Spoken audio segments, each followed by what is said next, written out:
Hi, I'm Joe with Gramophone, and today we're lucky enough to be here with LG's National Product Trainer, Gregg LG. Greg? Hello, Joe. Great to see you. Good to be in the neighborhood. Love it. A lot of times when we're talking about a product, we sometimes forget to clarify some of the industry jargon. And yes, we are in an industry where we toss around terms like LED and watts per channel and so forth all the time, just assuming everybody knows them. But Greg, what I'd like to talk to you about today is we've picked out 5 topics that may or may not be a little bit confusing to you, the viewer. And the first one we want to start with is OLED TV gets a tremendous amount of publicity, but there's a lot of folks in our viewing audience today who have a perfectly well-functioning 10, 12, even 15-year-old TV.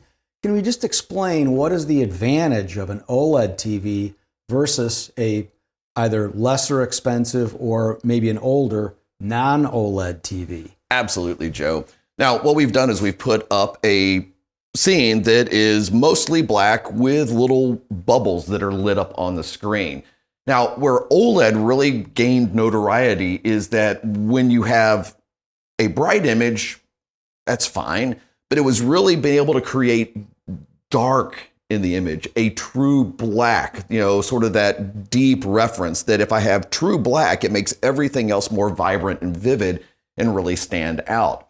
And where OLED was completely unique versus every other, technology that we were dealing with at the time is its ability that on the screen, the smallest addressable element, the pixel on the screen, on OLED, they're self-lit, with the ability to not send any energy at all to that little itty bitty point of light. And the benefit is that if I send it no energy, it creates no light. And so the absence of light means that black can be truly black on an OLED TV, but not just black, it's black per pixel or bright per pixel.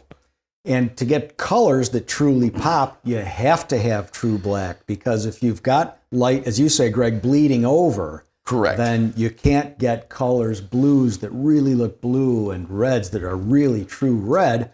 So you can actually demonstrate this now using this G5. Yes, so we have LG's 2025 G5. This is one of the most, if not the most exciting product out there for TVs in the industry. And to take a look at how OLED really creates true black, you can literally grab your cell phone and turn on the camera. And if I hold that up to the screen, if I hold it up to an area that's lit up, well, we can see that it's lit up. However, if I move it over away from that area, you'll notice that it is completely black. Now, what we're going to do is here in a little bit, we'll walk this camera into the showroom and hold it on the letterbox bar or a dark area on a non-OLED TV, and you'll see how the image actually illuminates on the camera, indicating that black isn't truly black, and you're not going to have that separation of black and color, which really gives OLED its dynamics. So if you want the richest and darkest black, in other words, maybe you want to watch in a dark room, maybe you're watching a letterbox movie where you have the top and the bottom. With OLED, the letterbox bars are typically darker than the room. When the room is dark, it is that good. So it definitely adds that richness and that depth to the image that you just cannot get really with any other technology. So Greg, a second technology that I think can confuse people a little bit is we see 4K. So this TV is 4K, that TV is 4K. But not all TVs that boast 4K are created equal, correct? That is correct. So one area we talked about already is the ability to reproduce black on the set, and OLED definitely stands out. But I know you wanted to talk about something else as well. Yes, the color itself. So in the same sense that we have a, let's say, 100-watt amplifier that costs $999 and some other 100-watt amplifier that costs 2 to 3 times as much, just because they're both 100 watts doesn't mean that they're going to sound the same. Exactly. And we can show someone in terms of colors what we're meaning here with 4K. You can actually see this. This is amazing. So what most people don't realize is that 4K content that's being created at the major studios, it's available on streaming and whatnot, has color that is up almost 30% richer than the color that we're used to seeing with old HD, but only if your TV can take full advantage of it. And with LG's OLEDs, we have a wider color gamut, meaning we can show deeper reds, deeper greens, deeper blues, deeper yellows, deeper browns with better saturation, so everything looks more cinematic and vibrant and rich. So, can you see it? Well, we think so. Let's pull up the color setting on the TV. And what we want you to do is we're getting into the color menu. Right now it's set up to show HD colors properly as HD. But like I said, your favorite movies and content that you're watching has close to almost 30% richer color that you're missing out on if you're not in the right TV. Well, LG OLED is the right TV.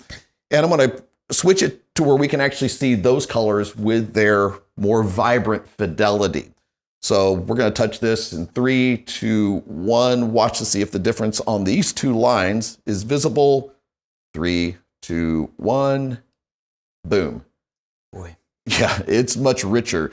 So if your TV can only do HD color, it's okay. But if you can support the 4K color that exists with the higher resolution and the better color capability, hopefully you can see through the camera and your own device how much richer and vibrant. So another reason to step up to a premium television. You're not getting just premium resolution, but premium color that you may or may not have known you've been missing all along.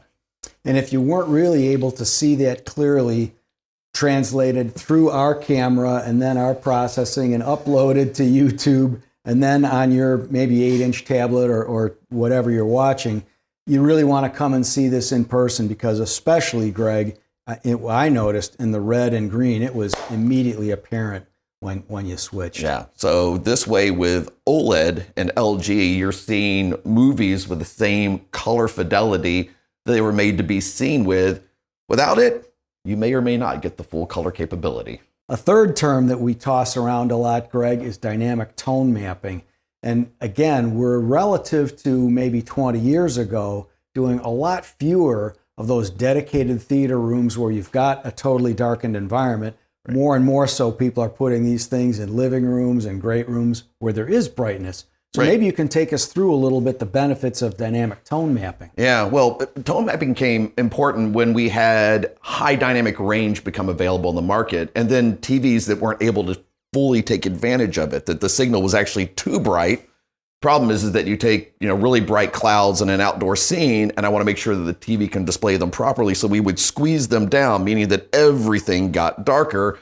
Well, if you had an HDR TV, or maybe you have one now, it's like, it doesn't look like HDR because it doesn't have that visual pop. So what HDR does, it allows us to take not only and make sure you're seeing from the deepest black to the brightest white, but then we can remap the image to the capabilities of the panel so it looks the most dynamic it can. In other words, HDR will look like proper HDR regardless of what you're watching. So, and it'll also compensate for bright environments where we know a lot more customers are watching in those bright environments. So with HDR content, like we have this on the screen, if we go under advanced settings, go to settings and advanced settings, we're just going to go under brightness. And here we don't have the dynamic tone mapping turned on, but maybe we've got it in a really bright room. We really want to make it stand out. Notice when we go from off to on, when I throw the switch, you should be able to see that dramatic jump in dynamics. You ready? 3, 2, 1, go. Wow. Boy, Greg, here with the brush, because it's basically, this is a picture of a brush doing some painting. The brush immediately shows a big difference. Yeah, immediately. But here's the other thing. Look at our black area. Because it's OLED, black doesn't create, we don't have any light in the dark area. And when I tell it to tone map, it doesn't affect it negatively. It doesn't change at all. So that deep, dark black that we need to make all these colors really stand out and pop remains constant and consistent, whether I have tone mapping on or off. So again, another beauty of OLED.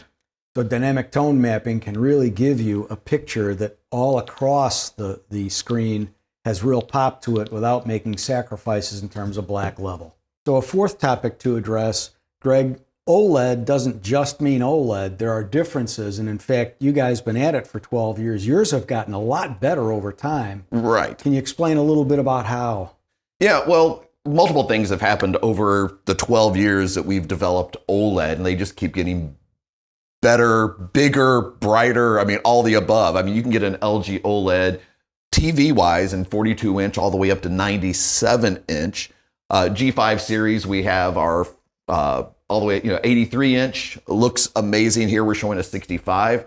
But the key thing is that over the years, we've worked to make them brighter, number one. Also with better color fidelity, so you get more cinematic and rich colors that you can experience. And just, LG has put so much effort, research, development into the panels, into the processor, that we actually showed or talked about earlier how we can take a 720p image and basically convinced everybody here at the store that, oh, that was native 4K. No, it wasn't. It's just that much better. So if you're looking for that ultimate display, and it really doesn't even matter what you're watching. If you're watching movie content, maybe it's sport content, maybe you're a gamer, you want the ultimate display, an LG OLED is going to be that display that brings all the technology, all the performance and the capability. And we've gotten them now to where they can be so bright that you can put them in pretty much any room you want. But even within LG's lineup, G5 is our best performing set. Our C is right below it, not as bright. And then there are other OLEDs out there that are even less. So we do have different grades of OLED that you can look into based on your needs, your budget. Maybe it's a size issue. We have plenty of options. And certainly when OLED first became a real thing, it did have quite good color, not nearly as good as the best you can do now, but it was really kind of lacking that brightness. And now brightness, color, contrast can all be absolutely remarkable in the best OLEDs. Yeah. But I guess the point here is that not every TV that says it's an OLED TV is going to have the same picture quality as what we're looking at here, which is incredible. Right. It's, but we have different grades for different customers, different budget. You tell us what you want to do. We've got an option for you. So the fifth thing we're going to talk about today is upscaling. And upscaling, of course, Greg, means something a little different now than, let's say, 5, 6, 7 years ago, when you didn't have nearly as much processing power on board in the TV as you do today. So maybe you can clarify upscaling for us a bit. Right. So the G5 utilizes LG's Alpha 11, now Gen 2 processor, which is able to, with an incoming signal, analyze literally every pixel that comes in, whether it's 720, 1080, or 4K. And then it makes the determination, how can I take this, make it fill the screen and fill in the spaces on it? So with a lot more processing horsepower and also utilizing the power of AI, where we can recognize people's faces, we can recognize bodies, we can recognize depth. It can even tell you what is the most important thing in each shot and actually put more processing power towards making that really stand out and look like it was 4K, whether it was originally shot in 4K or not. So that's part of LG's what we call AI super upscaling algorithm, which makes sure that what you're seeing on screen, whether it was sourced in 4K or something less, to your eyes and my eyes and everybody here's eyes, went, wow, that all looks like 4K. And that's really the benefit. It doesn't matter if you're streaming, doing Blu-rays or whatever, everything that runs through these TVs is going to look amazing. Which is great because there's so much content out there. And of course, many of our favorite sporting events, older movies, all kinds of content was never shot in 4K anyway. But with upscaling, if you can make it look like 4K, that's huge. And we said 5, but we're going to throw in one more bonus question. And that's, Greg, if you can talk to us a little bit about motion and OLED TV. Right. Well, it comes up because if you are a gamer or if you like sports or you like action movies, when things move across the screen, you want to be able to see all the resolution and detail that exists. But with non-OLED displays, that can actually not be the case because old technology sets have to literally move liquid crystal in the display, and it's not instantaneous. Whereas OLED, we just change the amount of power we send to each pixel, and it's like throwing a light switch. And when you throw a light switch, it changes instantaneously, and we light up an entire room. So if you've been watching your favorite sport, NASCAR, even watching a football fly through the air and go, God, I can't even tell that's a football because it just looks all smeary, OLED is going to keep everything sharp and detailed. Now that could be, like I said, sports, it could be action, And if you're a gamer and you like to play video games on the TV, holy cow, at 120 frames per second, these sets retain full resolution in the set as I'm getting all of that incoming images. As I'm gaming along, it's so good that I can actually tell when my Xbox doesn't fire up at 120 hertz because I can see the difference. So yes, if you want the sharpest detail, the most vibrant color, the deepest black, the most dramatic contrast, which really gives us the visual thought that this looks amazing, it's OLED, and definitely choose LG. And of course, not everybody, as remarkable as these G5 sets look, and I've been blown away by the demos you've done for us today, not everybody is in the price range for an LG G series, G5 series. The C series looks remarkable for its price point. If you come to Gramophone, we're going to do everything we can to show you what's the right choice at the budget that you are in. Because again, there are all kinds of different sets for all kinds of different budgets. But we really appreciate you having come along for this little ride as we've dug a little bit deeper with Gregg from LG into what these various technologies are all about. If you can, please like and subscribe. That helps us out a ton. Click that little bell icon so you're always notified of our upcoming content. We'd love to meet you. And we've got stores in Columbia, Timonium, and Gaithersburg, Maryland. So if you can, stop in and see us. We'd love to talk about how to best suit your needs. Thanks again for coming along for the ride. We really appreciate you supporting our channel.